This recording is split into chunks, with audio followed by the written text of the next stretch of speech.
All right, so imagine walking into that financial analyst interview. You know, cool, calm, and collected, ready for anything they throw at you. Totally. And that's exactly the confidence we want to help you build in this deep dive. Yeah, we're going to break down how to totally ace those financial analyst interviews using these awesome resources from RoleCatcher. And you know what I think is really cool about these guides? What's that? They don't just tell you what to say, but they help you understand why those questions are being asked. Yeah, like they're giving you the inside scoop on the game. Exactly. And that's super important for anyone who's serious about a career in finance, right? Absolutely. But before we get into the nitty-gritty of those questions, Right. let's step back for a second and make sure we're all on the same page. Okay. What exactly does a financial analyst do? Well, according to the RoleCatcher guide, a financial analyst does a bunch of things like they conduct economic research and they analyze financial data, Okay. and then they use all that information to recommend actions. So basically, they're helping businesses make smart decisions based on the numbers. Exactly. They're kind of like financial detectives. Ooh, I like that. Yeah. But instead of solving crimes, they're solving financial puzzles. And where would you find these financial detectives? I mean, what kind of workplaces do they typically operate in? You can find them in all sorts of places. Oh, yeah. Corporations, banks, even government agencies. Wow. So it's a pretty diverse field then. It is. It's definitely a fast-paced field, very intellectually stimulating. And speaking of stimulating, I think this next bit of info is going to be pretty stimulating for our listeners. Okay. The Bureau of Labor Statistics, they project a 5% job growth for financial analysts between 2019 and 2029. Wow, that's great. Yeah, that's faster than average, which means more opportunities. exactly. Plenty of opportunities out there. But before we dive into the interview questions themselves, Right. let's talk about the skills you need to really shine in this role. Okay. So RoleCatcher emphasizes 3 main skills: mathematics, critical thinking, and reading comprehension. Those are definitely essential. Yeah. And why is that? I mean, why are those so important? Well, imagine you're trying to decipher a complex financial statement.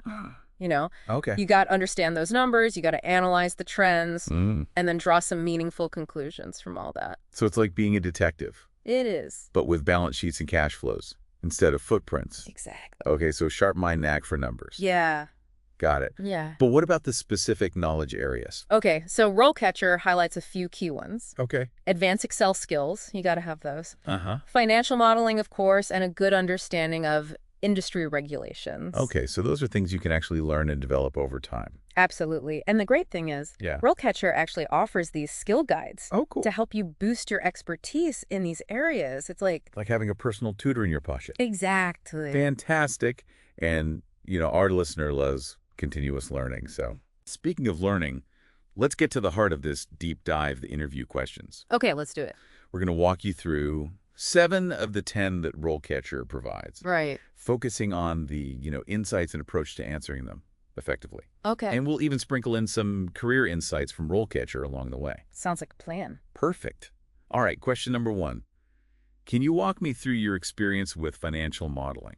Classic question. Yeah, it's pretty standard for financial analyst roles, but what's the interviewer really trying to uncover here? So it's not just about you rattling off a list of software you've used. They want to understand your thought process, your ability to take those real-world business problems and translate them into financial models.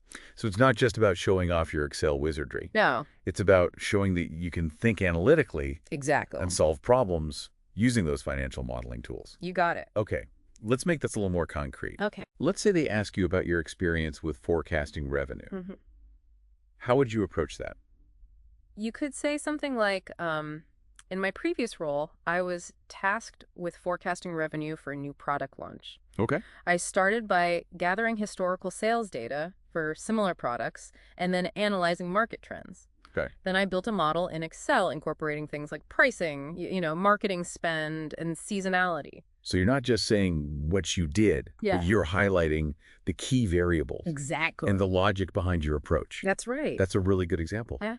It shows that you understand those complexities Yeah, involved in forecasting and that you have a structured approach. absolutely. Now, for our listener, think about a project from your own experience that involved financial modeling. Yeah. What were some of the specific challenges you faced, and how did you overcome them? Good question to think about. Okay, moving on to question number 2.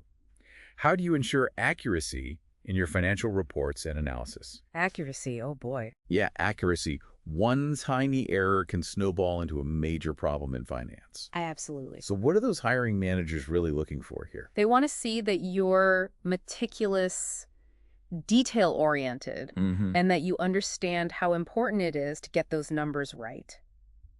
So it's not just about saying, I'm careful. No. It's about describing those specific steps you take to ensure accuracy. Right. So think about data validation techniques, maybe using multiple formulas to cross-check those calculations. Yeah. Even having a second pair of eyes review your work. Absolutely. And don't be afraid to mention specific software or tools that you use to enhance that accuracy. Good point.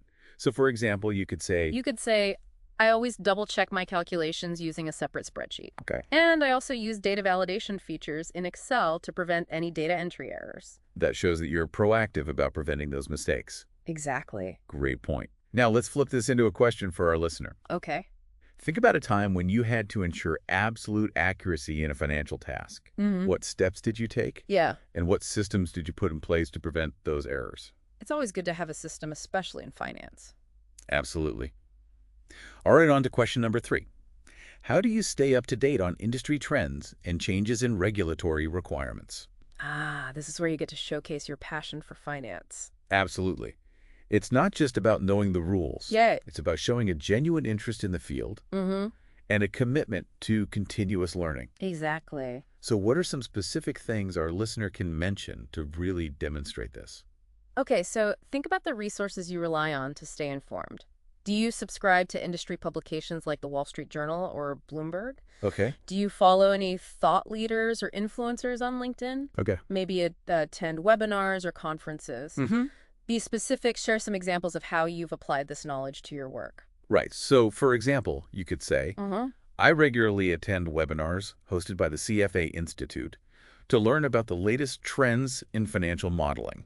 And recently, I attended a session on incorporating ESG factors into financial analysis, which I found really insightful. That's a great example. Now, let's turn this over to our listener. Yeah. What are some of your go-to resources for staying on top of the ever-changing world of finance? Yeah. And how have you applied those learnings to your work? And we're back to the deep dive, helping you prep for those financial analyst interviews. All right, so we were just talking about staying up to date in the finance world. Right. Now, let's get back to those interview questions with one that's all about showcasing your analytical skills. Okay. Can you describe your experience with financial analysis and forecasting? Ooh, this is your time to shine. Yeah, this is where you really get to show them what you can do. Exactly. You want to highlight your ability to dig into those numbers, identify trends, make projections that help businesses make those smart decisions. Right. And remember, it's not just about saying, I've done forecasting. No. You want to paint a picture for the interviewer. Yeah. And talk about the specific techniques you used, the tools you leveraged, Yes. and the insights you uncovered. Absolutely. Did you develop a budget for a department? Yeah. Forecast sales for a new product? Analyze variances in financial reports? Choose an example that really highlights your analytical prowess. Exactly. Pick something that showcases your skills. Okay, so for example, you could say something like, in my previous role, I was responsible for forecasting revenue for our company's e-commerce platform. Yeah. I used historical sales data, analyzed website traffic patterns, and factored in seasonality trends to develop a forecasting model in Excel. So again, you're not just listing tasks. Right. You're really showing your understanding of those variables and the tools you used. Exactly. All right, so for our listener, what project from your experience best demonstrates your financial analysis and forecasting abilities? Yeah. What tools or techniques did you use? And how did your analysis actually contribute to the project's success? Good stuff. Okay, moving on to question number 5. How do you approach financial risk management? Ooh, risk management. This one's all about protecting a company's financial well-being. You know, in the world of finance, risk is always lurking around the corner. Always. So what does the interviewer really want to understand about the candidate's approach to this? I think they're looking for someone who's proactive, someone who can identify those potential threats, and someone who has strategies for mitigating those risks. So it's not enough to just say, I'm good at identifying risk. Oh, not at all. You need to show them how you do it. Exactly. So walk us through a structured approach that our listener can adapt to their own experiences.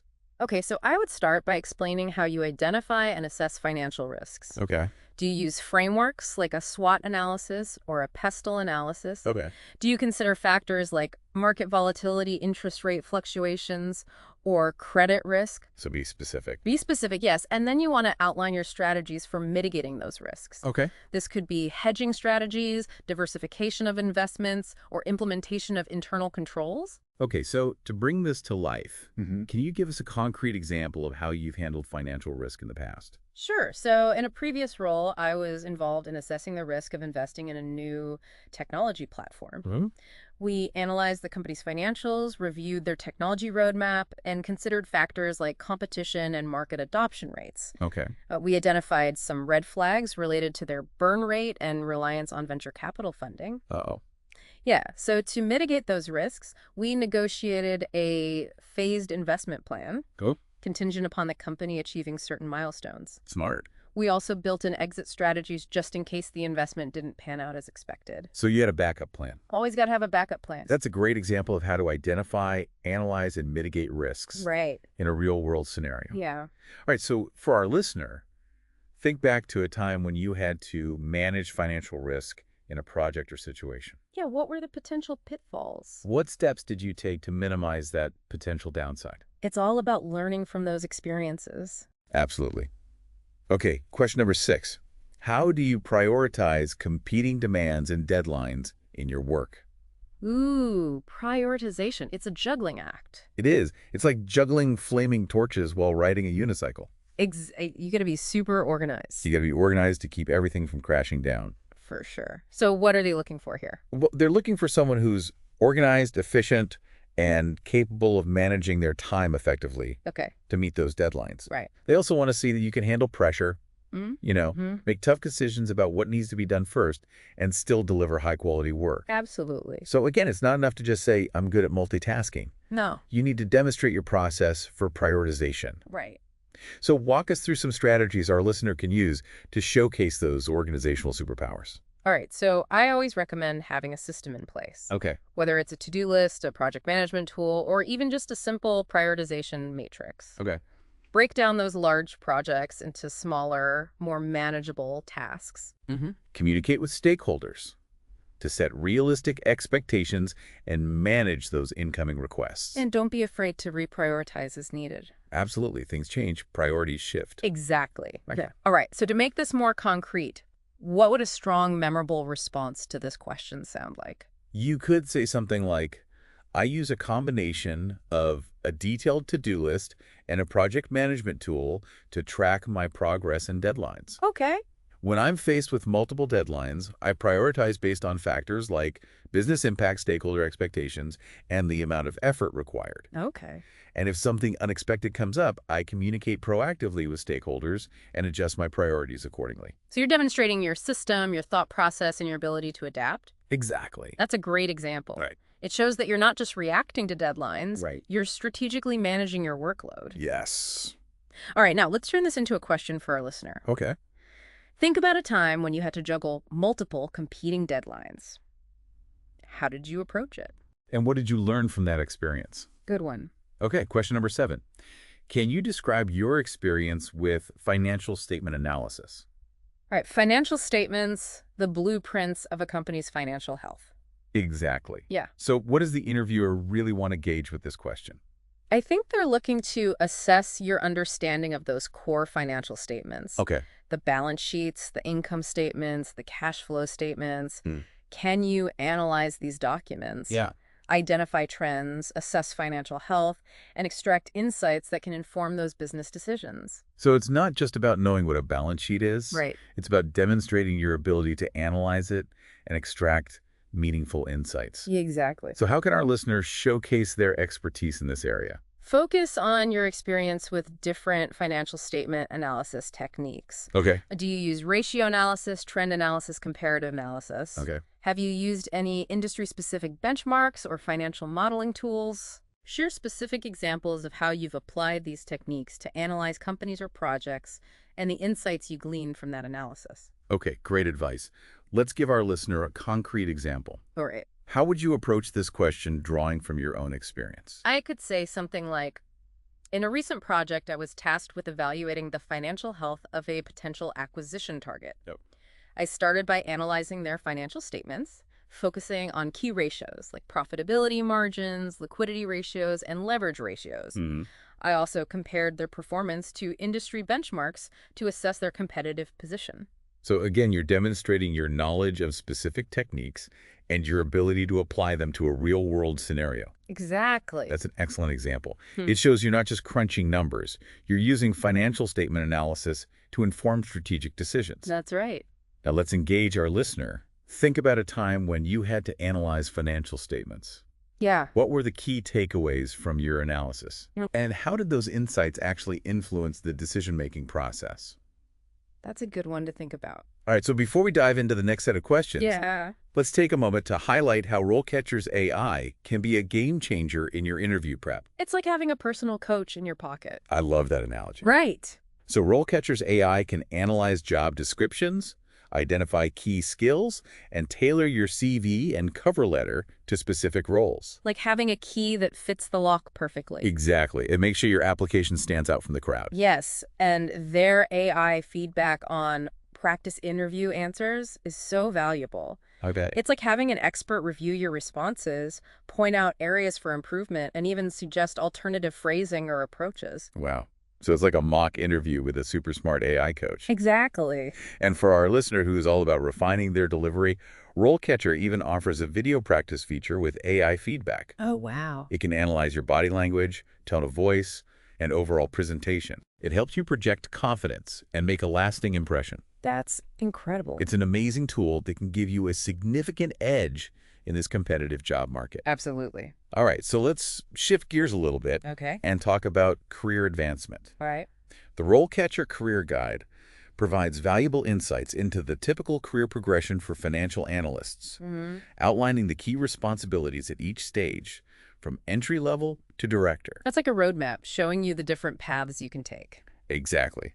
And the skills you need to develop to reach those goals. Yeah. So let's walk our listener through those different stages. Okay. What can they expect in terms of responsibilities and growth opportunities? Okay, so at the entry level, you'll likely be assisting senior analysts with research data analysis and report preparation. Okay. It's a great time to learn the ropes, build your skills, and get exposed to different aspects of financial analysis. Yeah, like a learning phase. Exactly. Then, as you gain experience, you'll move into more independent roles, conducting your own analysis, developing financial models, making recommendations that actually impact business decisions. Wow. So you have more responsibility. Yeah, and then as you continue to progress, you might take on leadership responsibilities. Okay. Managing teams, overseeing projects, and contributing to strategic decision-making at a higher level. That's a really exciting trajectory. It is. But as you move up the ladder, it's not just about technical skills, right? Not all. What other skills are essential for success at those higher levels? I would say communication, leadership, and mentorship skills become increasingly important. Okay. You'll need to be able to articulate your ideas, clearly influence stakeholders, and guide and develop your team members. And I imagine networking becomes even more crucial as you climb that career ladder. Absolutely. Building relationships with mentors, peers, and industry leaders can open doors to new opportunities. Right, and provide valuable insights. Exactly. Networking is essential in any field, but especially in finance. For sure. Joining professional organizations, attending industry events, connecting with people on LinkedIn. All great ways to expand your network. Exactly. Now, speaking of continuous learning, Yeah. the guide also emphasizes the importance of certifications like the CFA or FRM. How can these certifications boost your career prospects? They're like gold stars on your resume. Ooh, I like that. They show your commitment to professional development and your deep understanding of financial concepts. Okay. They can open doors to more senior level roles, higher salaries, and greater recognition within the industry. So it's an investment worth considering for anyone serious about a career in finance. Absolutely. Okay, so before we wrap up, Yeah. let's turn our attention back to those interview questions. All right. We've covered 7 so far, but we've got 3 more to go. Okay. And they're all about teamwork, problem solving, and communication. Ooh, good stuff. Stay tuned for the final part of our deep dive. Welcome back to the deep dive, where we're helping you crush those financial analyst interview questions. We've covered a lot, but we're not done yet. We've got more to unpack. Okay, let's dive right in. All right. Question number 8. How do you collaborate with other departments to ensure accurate financial reporting? This one's all about teamwork. Yeah, teamwork and communication, which are essential for any financial analyst. You're right. Financial analysts don't work in silos. No, they don't. They got to be able to communicate and collaborate with colleagues across different departments. Yeah, like sales, marketing, operations. Exactly. All to gather data and ensure the accuracy of those financial reports. So it's not just about being a numbers whiz. Nope. You got to be a team player, too. Absolutely. Okay, so what are some key points our listeners should highlight when answering this question? I'd focus on your communication skills, your ability to build relationships, and your process for working cross-functionally. Okay, so how do you initiate those conversations with colleagues in other departments?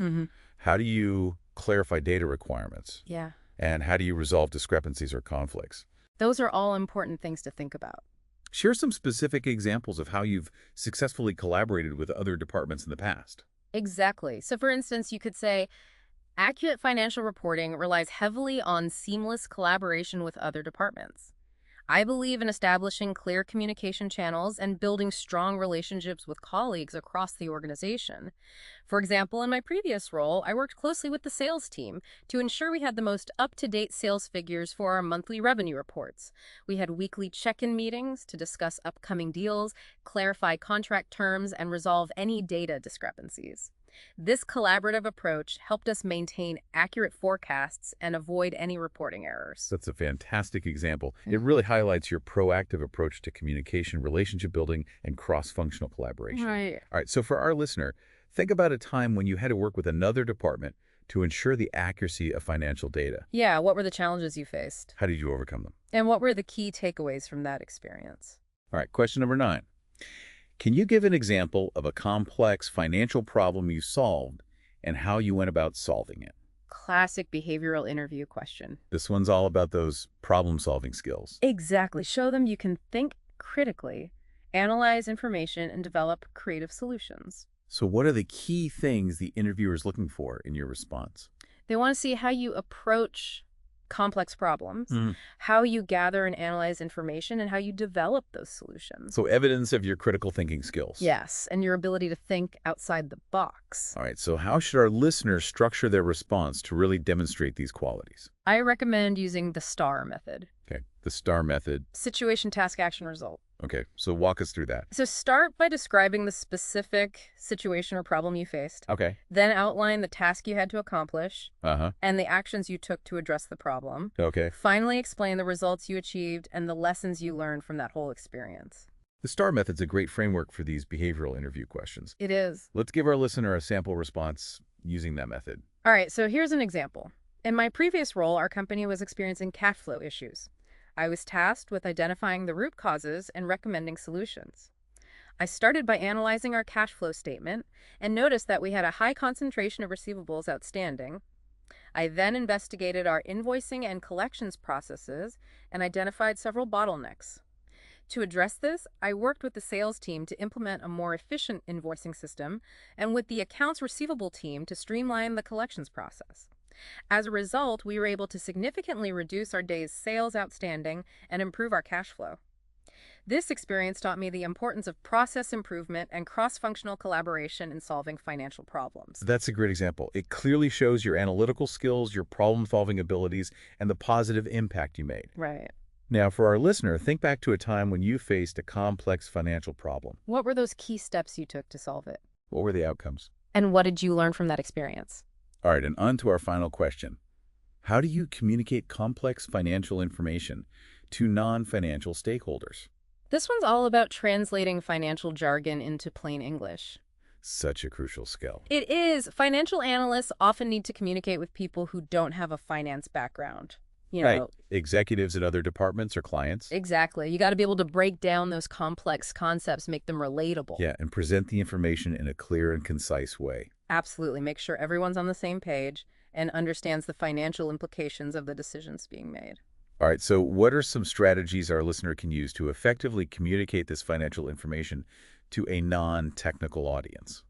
Avoid using technical jargon and acronyms. Okay. Keep it simple. Oh, yeah.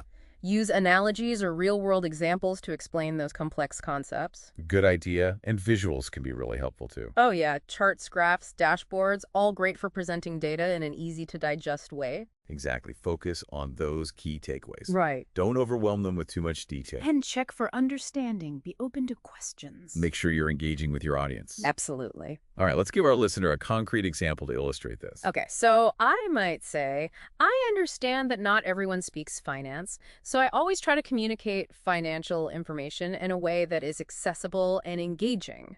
I avoid using technical jargon and instead use clear, concise language and visuals like charts and graphs to illustrate key points. For example, when I was presenting a budget proposal to the marketing team, I used a simple bar chart to show how the proposed budget would be allocated across different marketing channels. This helped them to quickly grasp the financial implications of the proposal, and we were able to have a productive discussion about resource allocation. That's a fantastic example. It shows your ability to simplify complex information, tailor your communication style, and make sure everyone's on the same page. Right. Now, for our listener, think about a time when you had to explain a financial concept to someone without a financial background. What strategies did you use to make it easy for them to understand? And what was the outcome of that communication? Good food for thought. All right, as we wrap up this deep dive into financial analyst interview questions, remember, practice makes perfect. It does. And RoleCatcher's AI-powered tools can be super helpful for practicing your responses, getting personalized feedback, and refining your delivery. It's like having a dedicated interview coach available 24/7. RoleCatcher's AI can help you tailor your answers to specific job roles, identify areas for improvement, and boost your confidence going into that interview. And don't forget to check out RoleCatcher's career guides for valuable insights into career progression and the skills you'll need to succeed. The financial industry is constantly evolving. It is. Continuous learning and development are key. Absolutely. Stay curious, embrace those challenges, and never stop learning. You got this.